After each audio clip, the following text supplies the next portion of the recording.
Hello, everyone. This is Revolution Talks. I'm your host, Abraham Santiago.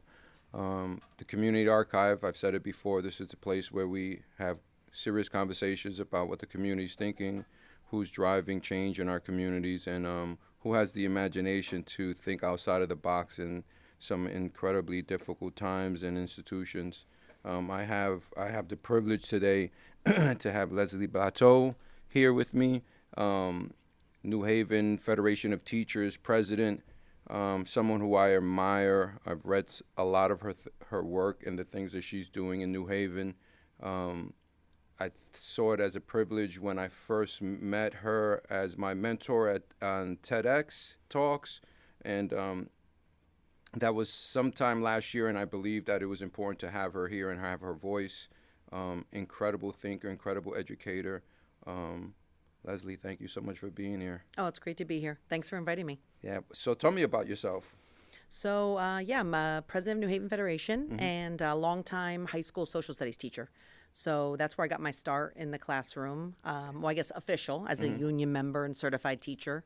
I studied history and theater in college. And I was born in Philly, grew up in the Philly suburbs, and then went to Yale. That's what brought me to New Haven and Connecticut. And gosh, I thought I was going to be a bio major and be a doctor. And little did I know that you had to really do well in chemistry for that.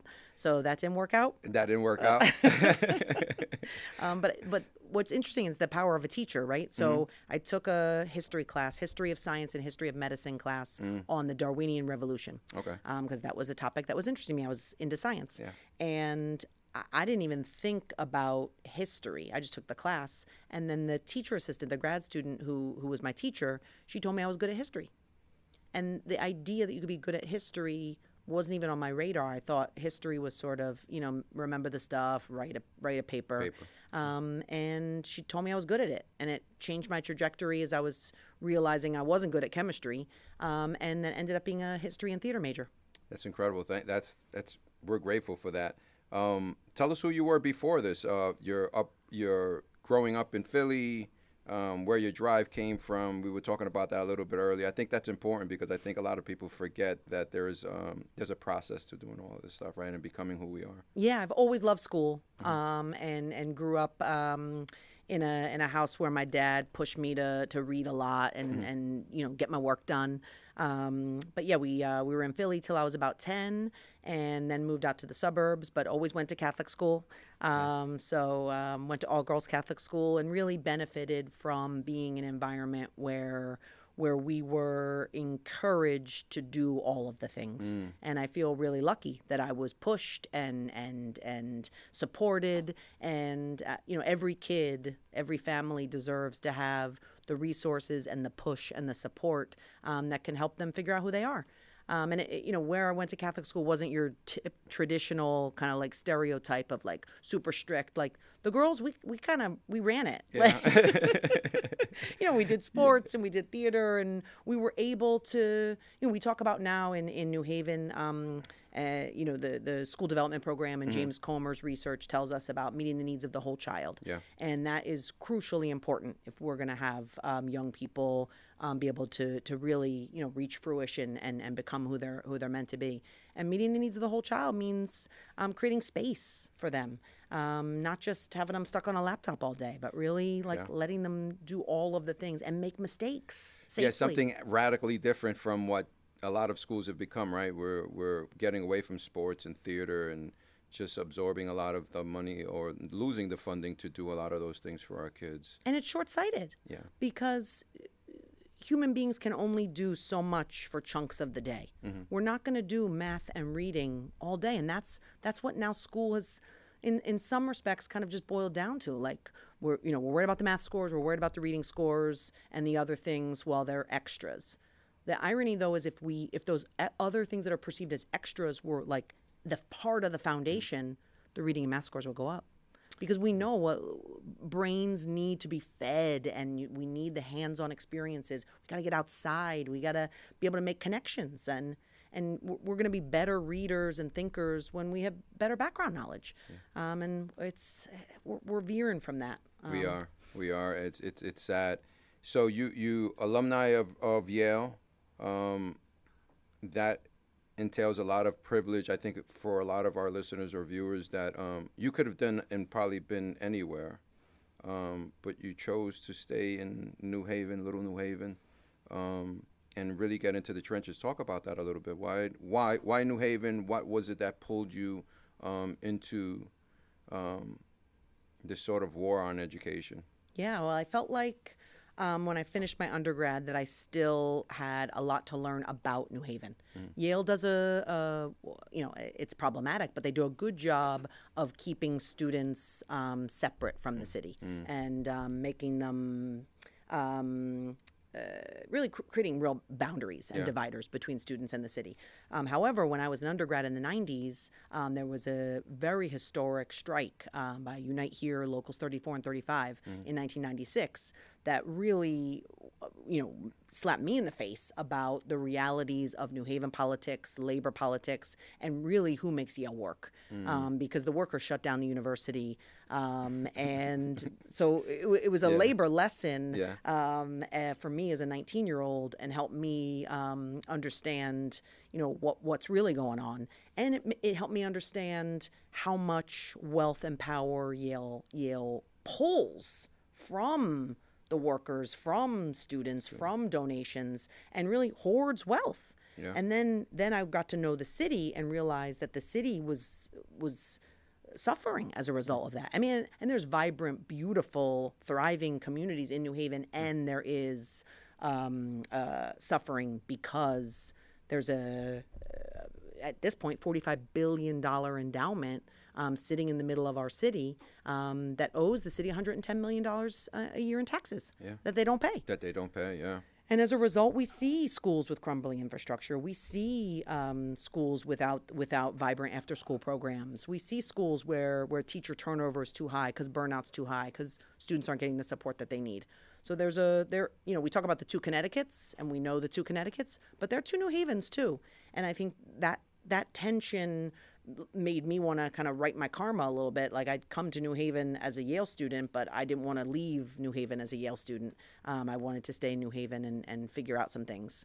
And that's what I proceeded to do. I think it's kind of interesting. I've met a lot of Yale alumni who get embedded into the city, and it sort of radically changes the way they think about things because they see both the tale of two cities, right? And the disparity. When we talk about endowments, imagine what that could do for your schools, right? Absolutely. Just a fraction of that. If they said we're going to invest wholeheartedly in just public schools in the city. Yep. Whether it's through infrastructure improvement or whether we're going to take and we're going to tie teaching to whatever it is. So many options. There's so many options, right? That could totally transform. What does a real day in a New Haven school look like? Good question. I think it's the beauty of it. It's different every day. But, our students are showing up. We'll take high school students, for example. Our students, many of our students work. They work part-time, full-time jobs. So they're coming off a shift the night before and coming in, feeling sleepy because high school starts early, and making their way to a history class where they've got a great teacher making them think deeply about things, then making their way to a chemistry class where there is no teacher because there's vacancies. Then making their way to a short lunch period, 20, 25 minutes of food that is not what Yale students are eating on campus. No. Let's be real about that. And then making their way to maybe another class where they're learning about teacher preparation because we've got some cool pathways in New Haven Public Schools. Or maybe they're in the manufacturing pathway or the health pathway, and they're getting some hands-on experience with thinking about life after high school in a meaningful way. And then, maybe their next period, their teacher's out on FMLA because of the stress and the challenge and the lack of support that they're feeling, not from their principal necessarily, but just from the system at large. And we absorb a lot of the stress and the trauma as teachers. I mean, our students we know are experiencing it, and then there is that reality of vicarious trauma. And teachers who are tuned in are absorbing it, and then teachers who are saturated are depleted and burn out. So it's hard. Yeah, no, I want to touch on that in a little while because I know that you've been doing some work as far as not only the trauma but the burnout that that a lot of your teachers are experiencing working. What do people get wrong about schools in urban areas and especially places like New Haven? I think there's narratives that teachers don't care, that they're not working hard, that they're just in it for the paycheck. Trust me, if we were in it for the paycheck, we'd find a different job. We're in it because, at some point, every teacher wanted to become a teacher because they did believe, and they do believe in this idea that we can make a difference in the lives of young people, and that young people have an incredible potential. So I think the motivations people get wrong. I think people aren't aware of the infrastructures that we have that are really broken down and that they need a lot of support. I think people aren't aware of the demands on teachers' time. That we get a prep each day, but in that prep is communicating with colleagues, calling parents, grading papers, fighting with a broken copy machine, trying to just take 10 minutes to catch up with a colleague and feel that humanity. I mean, just earlier today, the vice president and I, we had a meeting with HR. It was a Zoom meeting. And HR was running a little late, no problem. She texted us and said she was running late. So, we're in the offices next to each other, but we're on the Zoom and we just took 10 minutes to talk about our kids. Because the pace of the day is so intense that it's I remember when I was in the classroom, because I am on release from the classroom now, I would get home from a day, and I'm a talker, you can tell. I didn't want to talk to anybody because just I think there's a statistic, and don't quote me on it, but it's thousands. Teachers each day make thousands of split-second decisions. And I think it's only comparable to surgeons, maybe, about the amount of decisions that we're making each day.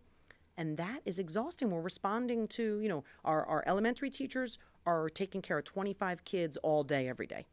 Our high school teachers are seeing a rotation of at least 100, up to 120 kids every day, working through, planning lessons for them, differentiating. And I think one of the challenges of teaching now, which maybe people don't realize, is that for a range of reasons, for the impacts of trauma and poverty, for the fact that we've got families moving to New Haven whose kids might have interrupted education or potentially very limited education, that the range of grade levels and skills in one class, it's giving like one-room schoolhouse vibes in a way of that we could have, in a 10th grade class anywhere from first, second grade level up to college level in one class. In one class. And I'm not saying that to blame anybody. I'm saying that to describe a reality that it is not like it used to be, that you'd plan, maybe you'd have an 8th grade level on the low end and a 12th grade level on the high end. Like we are really welcoming, huge, we are welcoming everyone into our public school spaces, and we need to meet their needs. But these old models, we need to really reflect is the old model the way to go, knowing what we know. What's going on in a classroom in New Haven that would surprise people if they saw it? I have a daughter who's in 5th grade. So she told me the other day, because sometimes I need to get checked on my narrative that they're on the computers too much, because I do worry that they are. But she came home and she's like, "Mom, we got frogs in the class." I'm like, "You got frogs in the class?" So she's like, "Yeah, the science unit is frogs." And I was just asking someone, not to cut you off, I was just asking someone, is that a thing still? So it's kind of interesting that you just brought that up. Yeah, I mean, I don't think they're going to dissect them. I think they're studying ecosystems. I think they'll dissect them in like maybe 7th or 8th grade. Yeah. But so, I think there is hands-on learning happening, and that should be celebrated. And I think New Haven is trying to push out more of those stories of that. We just, New Haven has invested a lot of resources into this manufacturing pathway that I mentioned before. A bunch of students just got interviewed from Electric Boat. And they're getting job offers straight out of graduation to go get jobs at Electric Boat through this manufacturing pathway. So I think there are these success stories that don't always float to the top, because we are stuck in systems that need a lot of TLC and need more resources. And I think the surprising things are there are there's magic happening every day. Teachers have classroom libraries that are being built. Teachers are engaged in training around restorative practices. Like, we have a restorative practices program with an incredible facilitator who's helping teachers develop the skills and the mindsets so that we can really create spaces where students can bring their full selves, and that we don't take things so personal. So I think more trauma informed. Absolutely, yeah. Using circles, using talking sticks, talking sticks, creating norms. I love that. Yes, me too. Yeah, I love that. Yeah, the natives had a thing when they were thinking about that. Are we educating kids, or are we managing a crisis in New Haven or across the country? I think we are doing both. Mm-hmm. And I think those two things are competing with each other. Yeah. I think we could do more of the educating and less of the managing crisis if we built more proactive support systems so that our students who are in crisis aren't bringing that crisis to the entire space. Yeah. Because I think that's part of the issue, is that we have small groups of students in classes and grade levels who have a tremendous amount of unmet need. Great potential, but significant unmet need. And we know what happens when there's unmet need. They will seek out attention, support, one way or another.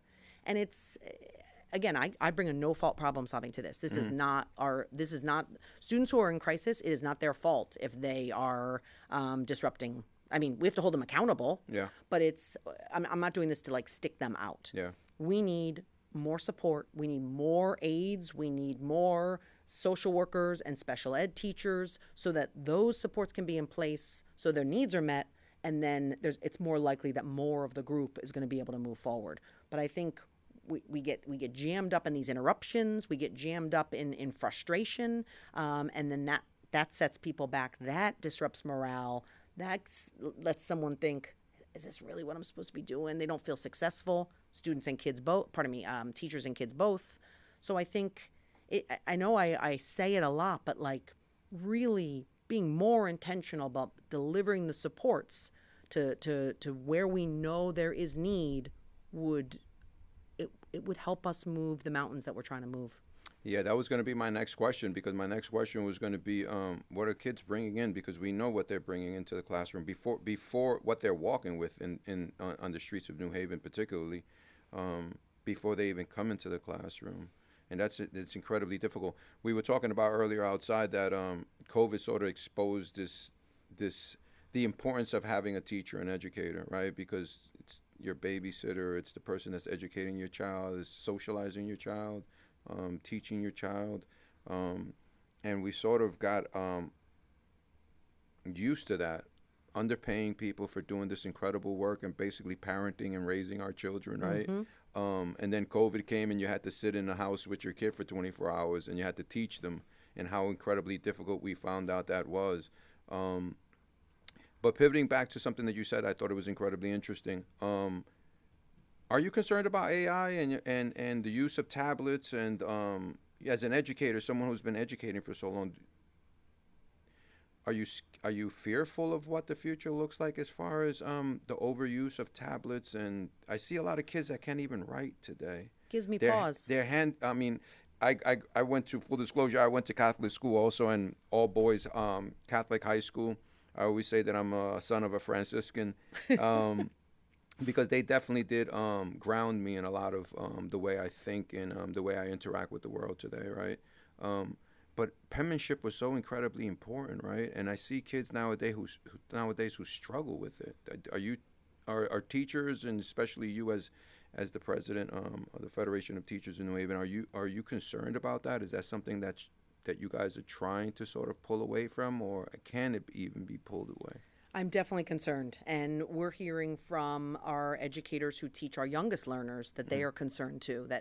And we're seeing real dependence on electronic devices among human beings of all ages. Let's be real, right? Adults all the way down to our youngest learners. So that creates really an unforeseen, never before experienced challenge on how do we build a community of human beings, 5 and 6 year olds, in a space when much of their time outside of that space is on a screen. Is on a screen, yeah.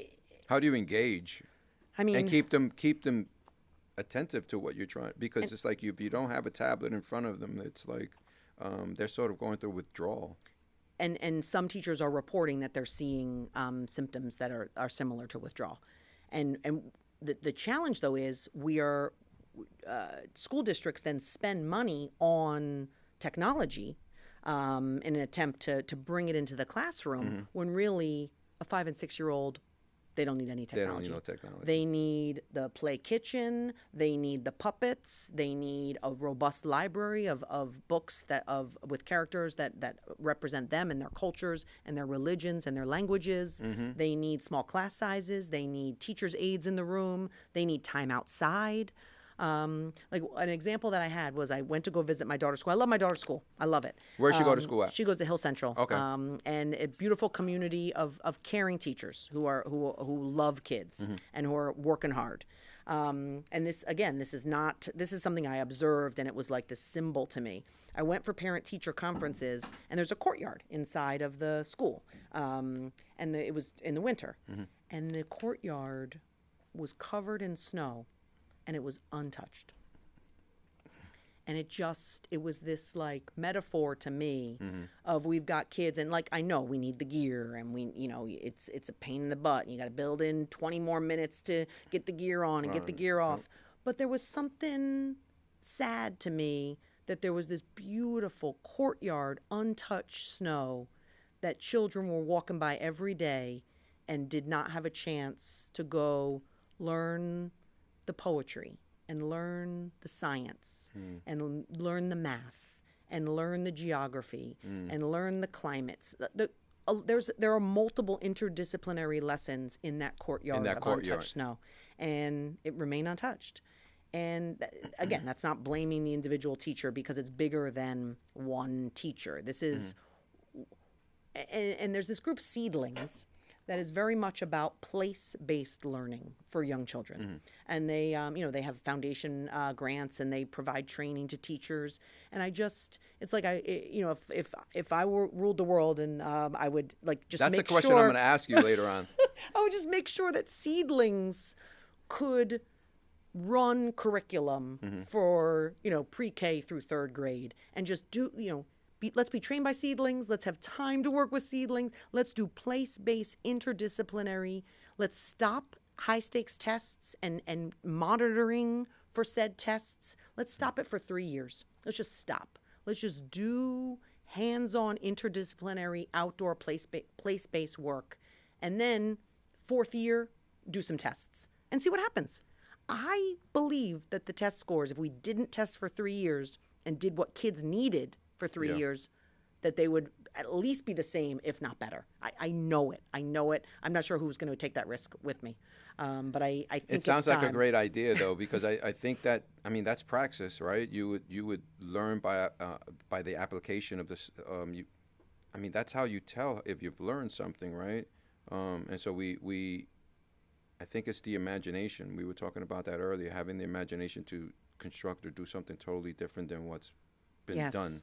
And currently what we're doing is we're doing a lot of monitoring, a lot of data collection, and it's telling us what we already know. Yeah. So well, we love doing the numbers, right? Where's the imagination? We love funding that, right? Like studies and numbers. Anti-racist. Tell me about that again. The name and what it is, and because that's what you're really known for, if I'm correct. I try to be, right? We're like Ibram X. Kendi tells us that we're either racist or anti-racist. Yeah. So like I want to make a choice to be anti-racist, but it's not a destination. You don't arrive there. You commit to the work, and you keep listening, and you keep reading, and you keep trying to implement. Praxis, to your point. But it's Anti-Racist Teaching and Learning Collective, started by teachers and professors and community folks, really meant to be like a hub for people who want to disrupt the dominant narratives. And the dominant narratives that are out there are perpetuating white supremacist ideas that are part of the knowledge production that colleges and universities have pushed, and that ultimately K-12 spaces push. and it is up to us to disrupt those narratives, to build a better world and to create really liberatory spaces for our young people, and that's still a reach. Because our schools are not liberatory. They should be, they could be, but they're not. And that's not just when we're thinking about content and how we're teaching, but it's thinking about, what systems are set up to hold people accountable rather than just punish them. What systems are set up to meet people's needs rather than lock them out because they don't yet have what they need. And school are places where some hard concepts are replicated, some dangerous concepts are replicated, and if we're not disrupting it, it's hard. And it's been a stretch for me as before I was union president, I was really committed practitioner of restorative practices and tried to bring an anti-racist lens to my teaching, and not everybody is doing that. So like, what can we do to provide people the support they need to be open-minded, to want to lean in and explore that? Because I think we have a responsibility to keep learning as teachers, and that's something that our union has not.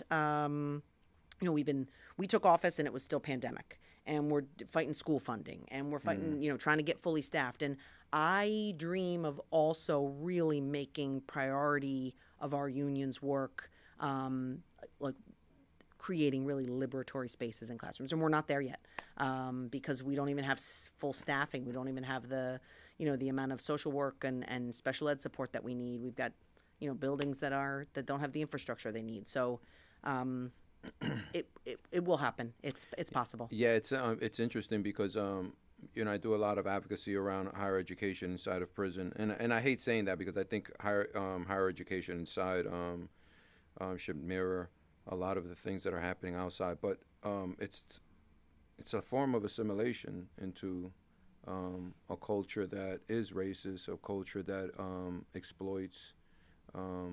It's not liberatory. We're not really teaching people to have the imagination, and I keep saying that, to rebuild and do something totally different than what's already been replicated over and over and over again. And so higher ed inside, it just does not it does not facilitate the acquisition of that knowledge. You know what I mean? Like to build a system that just destroy a system that's been historically targeting people, but also build something totally radically different, one that's built out of care and love, community minded, something that is for the community, by the community. So I love that you say that. So just to be clear, an anti-racist is what?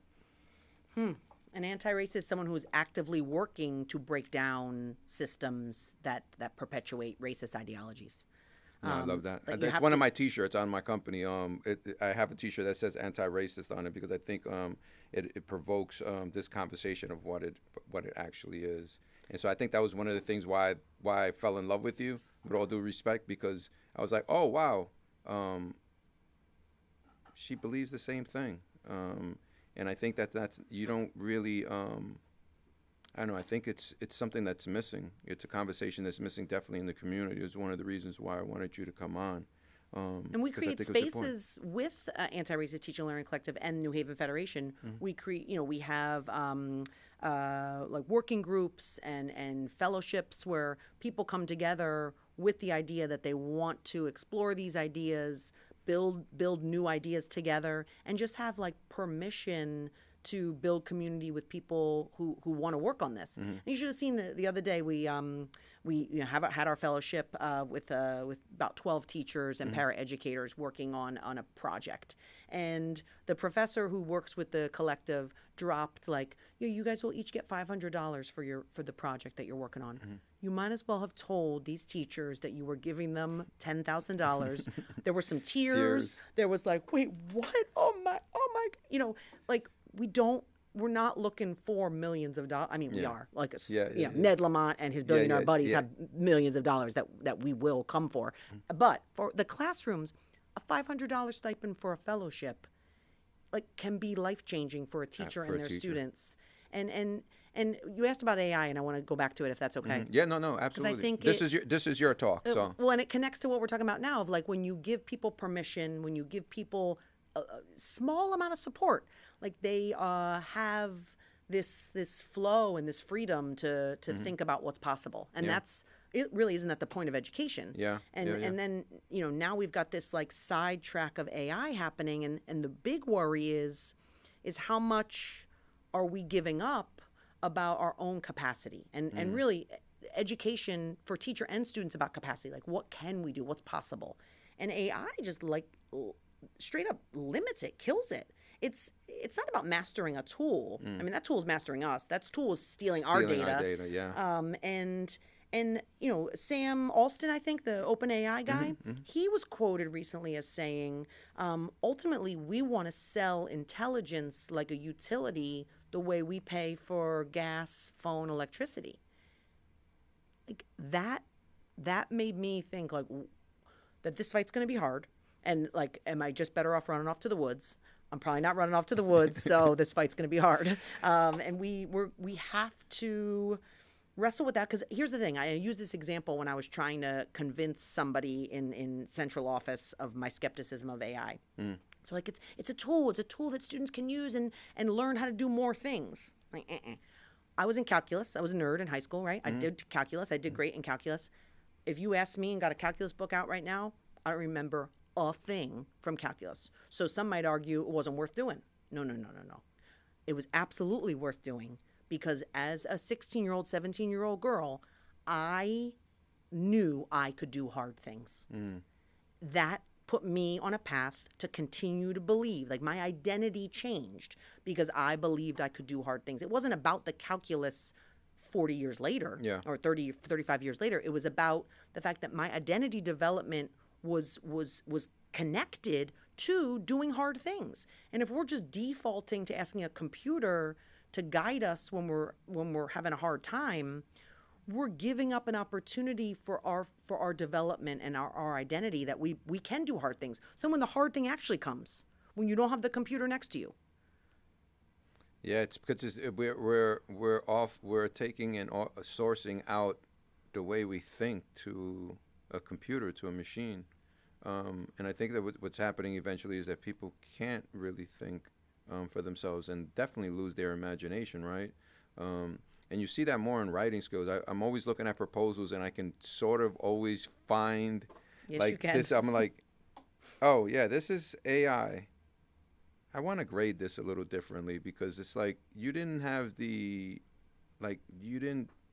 discipline enough to take and ask for money, or to ask for something with your own ideas. It's just a machine speaking for you. Yeah, college professors are like craving essays with mistakes. Like they're craving, the foibles of a real paper. Yeah, right. Yeah, a real human being, because we make mistakes and we think, and sometimes we have to go over the things we think about and say. And yeah, I think it's I'm on a AI working group at UConn, and we deal more with language and stuff like that, and how that's affecting.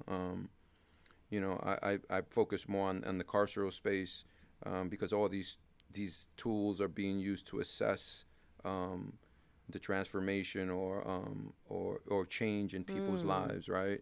And so when you have these systems in places like Arizona and Louisiana, some places in Texas, definitely in the Midwest and the South, that are tied to occupation rates. I mean, that are tied to the rates of incarceration or occupancy.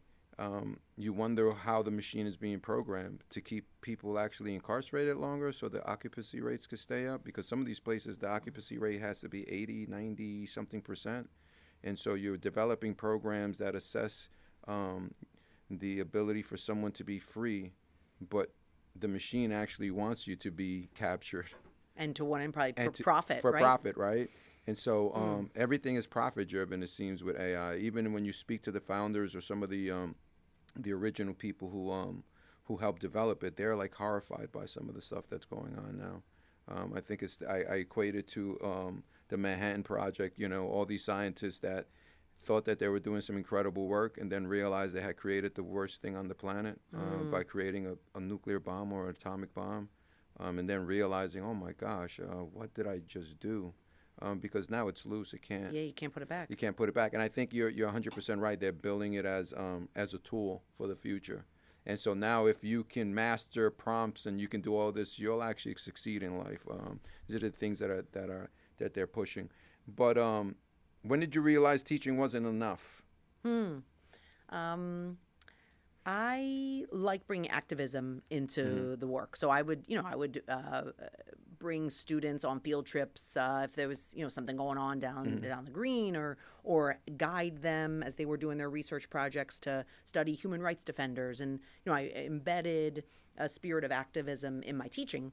But then we had a kind of, it wasn't really a official caucus. A lot of unions around the country have like caucuses within their union that are pushing. So we didn't have a formal caucus, but we had what we called the New Haven Educators Collective. So it was a group of us who were thinking about like how we could bring a more critical pedagogy to the classroom, thinking about how we could protect our public schools from privatization, because there's always vultures swarming overhead trying to see what resources can they pull out of the public system and move out to the private system.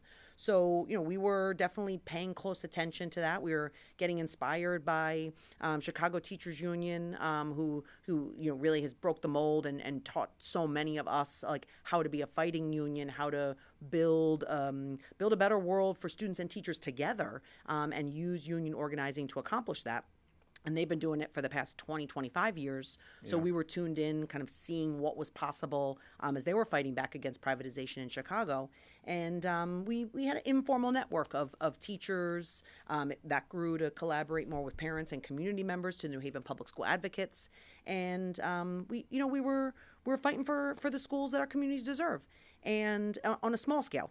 And then COVID hit, and we came back and really wanted to prioritize making sure that our buildings were safe. And New Haven doesn't have the open fields that schools in the suburbs had to be able to go out for lunch break. New Haven had higher class sizes. New Haven community people are living with grandma at home. Like, there were real serious concerns about just we're just going to return and cross our fingers, and that brought kind of us unified with an activist framework. And then we realized it was 2021, and that a union election was happening in the fall of 21. So in spring of 21, we started a book club, rethinking. You started a book club. Yeah. Teachers Union and Social Justice. Okay. Which is published by Rethinking Schools, an incredible magazine and website and resource hub for educators and for organizers. So we had that book club, and that's just like case study after case study of how do you organize. And then we realized, all right, if we're going to do this, we got to line up a full slate of people to try to move into union leadership and take our union in a different direction. We wanted to be member driven. We wanted to build it from the bottom up, not the top down. We wanted to be in solidarity with other unions.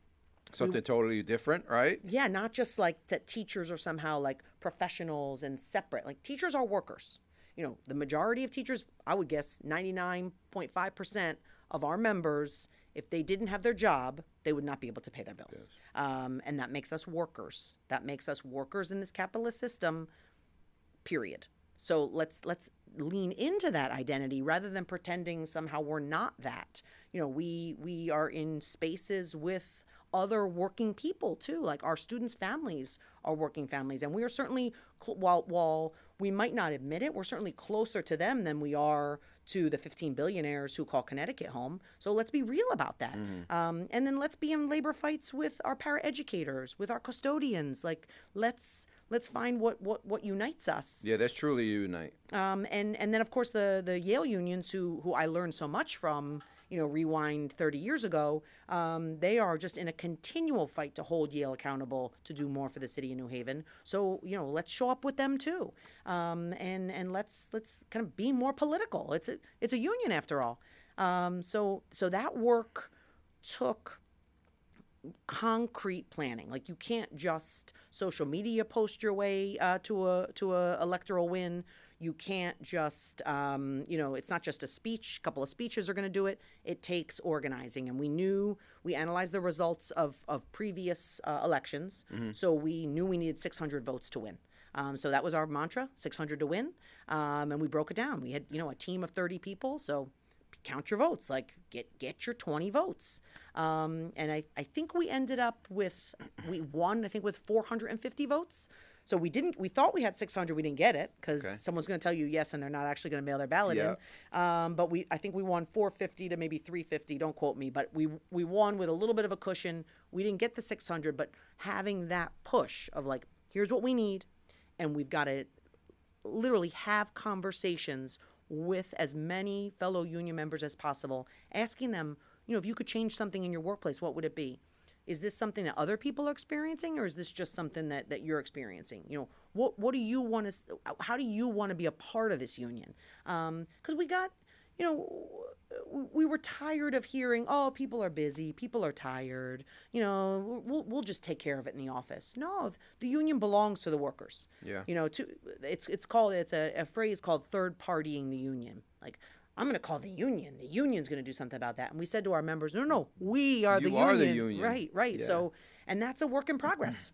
We certainly have expanded our capacity, and more members understand contract negotiations and know what's going on in that realm. But we still have a ways to go because, if UAW is calling for general strike May 1st, 2028, and that's 2 years off. Right? Yeah. We'll just say we're not there yet.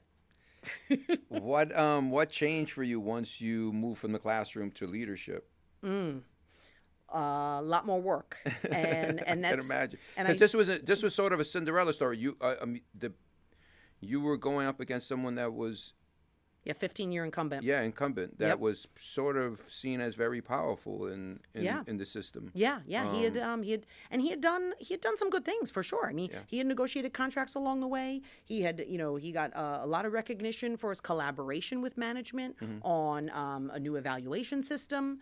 But I think it had gotten to a point where it was like a little bit too much collaboration with management, and it was like, no, we got to remember, you're not here just to collaborate with management. You're here to represent the 1,800 workers who are in the union. And I get that now that I'm in the seat, in year 2 of my second term, my members push back on me when I'm doing too much with management. And I remember when members reach out to share their insights, their criticisms, that I was that person criticizing the union president.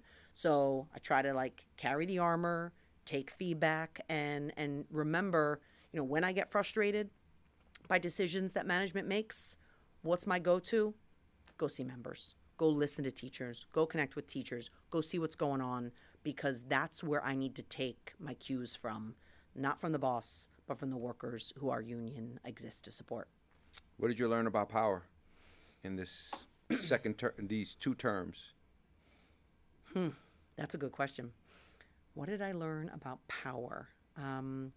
That it rarely sits with individuals.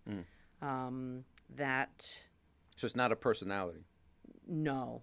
I mean, you could give a good speech. That's not power. Yeah. That's messaging. The power comes when I guess what I learned about power is that people don't think about it enough. And that we have to be explicit in our analysis and teaching about it, because we have power. And the exercising of it? The exercising, same thing. I think one thing leads to another. I think if we're able to be more intentional about the analysis of power, then that will be more likely that we use it in ways that have positive outcomes. But I mean, just the fact alone that schools can only run because teachers and parish and custodians show up to work every day. That's power. That's power, yeah. So, what we do with that power, again, is up to us. But power also intersects with risk. So that's something that we have to wrestle with at the same time. Power doesn't protect you. Power requires you to stretch it, I think. Yeah. I don't know. You got me. I'm going to need to come back to this one. Because I because I've had this conversation with my partner recently, because we talk about power, And I think a lot of us push back on that, right? Because we're like, oh, I don't want power. What are you talking about?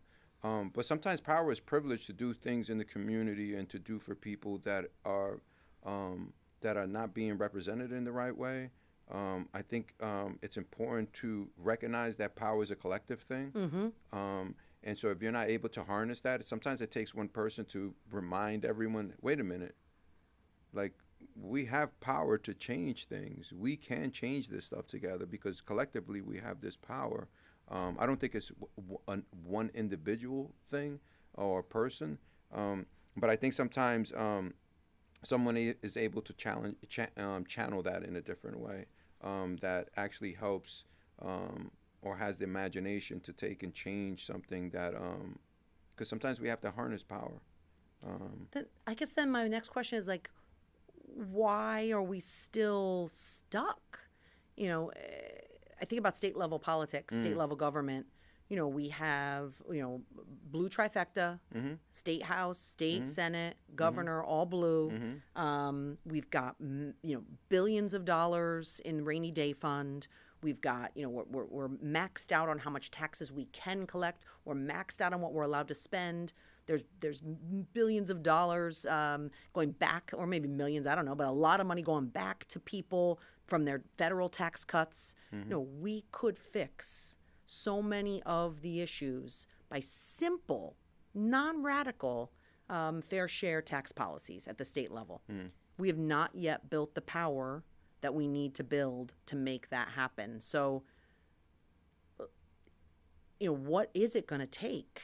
Why does the lack of, not the lack of interrogation, but why do we get stuck when we don't build enough power? Why do we get jammed up? I think a lot of it has to do with replicating the same things that for whatever reason have worked in the past and look like they're working, right? And so for some folks, I think that it's a lack of imagination, but also it's like, once I get to this place, do I want to really disrupt anything so I can lose my job? Which happens on almost every level, right? Whether you're in a nonprofit or you're just in a job at Yale University or, at the hospital, you become complacent and you don't really want to rock the boat after a while. I think that happens a lot in almost every segment of society, where I think people just keep replicating the same things that are just easy, even though they just don't work. Right. And people say Connecticut's land of steady habits. Yeah. And we show it. Not as individuals, but as like when you see policies just stagnate.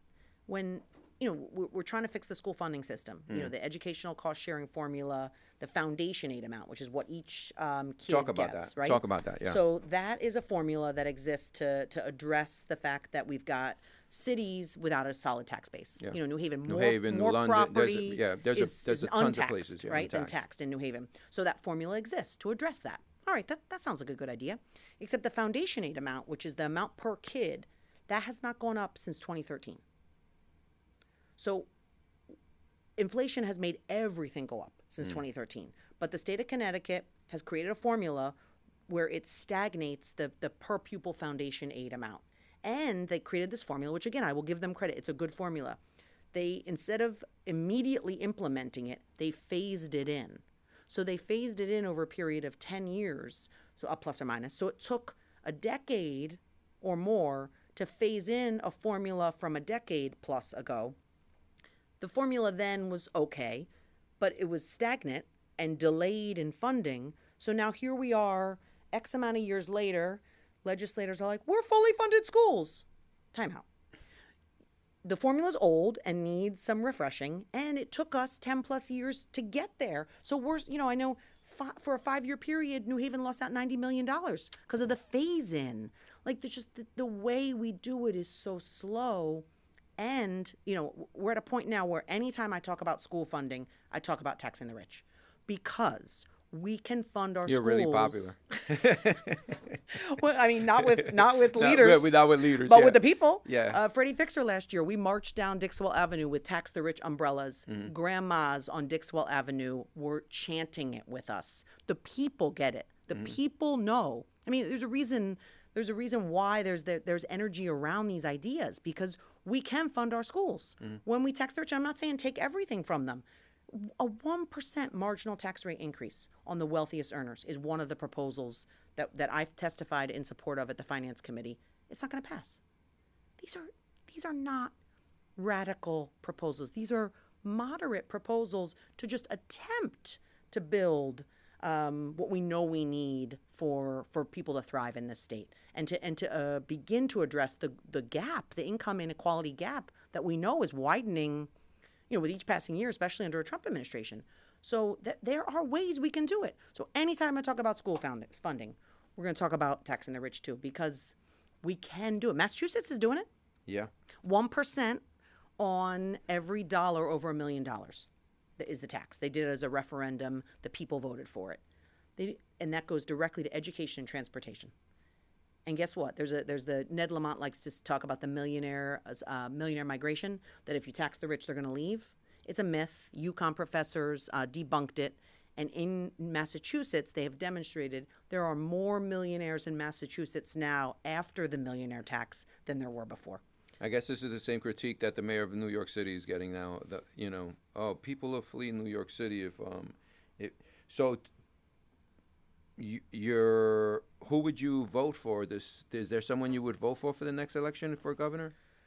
Well, Josh Elliott is challenging Ned Lamont. Okay. And, who Leslie Blatteau votes for personally in the ballot box? Personally in the ballot box, if you don't mind me asking you. I mean, I have to be careful what I say, because I represent, Leslie Blatteau isn't just Leslie Blatteau. Yeah. I recognize I represent a union. I mean, clearly Josh Elliott's policies are more in line with my beliefs. Yeah, no, the 100%. Mother, the citizen, the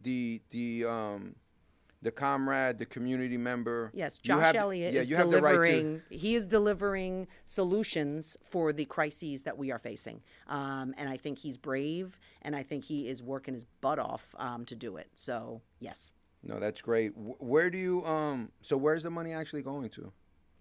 All this. It's money? Going to pay down pension debt, which we use the metaphor of. So we all, some people have mortgages, right?